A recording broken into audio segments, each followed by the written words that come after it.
Et bonjour, donc là on est sur la dernière journée du CS. Je vais faire un petit récap sur un sujet dont on ne parle pas forcément beaucoup dans le domaine de la tech.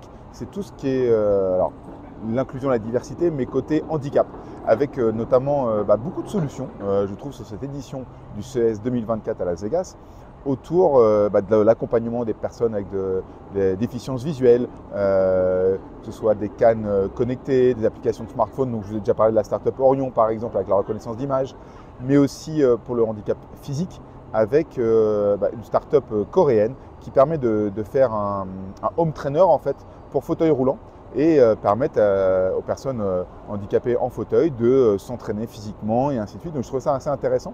Et puis également une autre start-up qui a déployé une solution qui s'appelle le Mousepad qui permet d'avoir une sorte de petit dentier qu'on met dans sa bouche et avec sa langue, on va pouvoir contrôler son ordinateur, son smartphone et ainsi de suite. Donc notamment pour les personnes avec des très très lourds handicaps, c'est très intéressant et cette solution, je trouve, dans la lignée un petit peu de ce qu'on voit, où il y a beaucoup de startups sur cette côté, la technologie au service du handicap pour faciliter la vie des personnes avec des handicaps.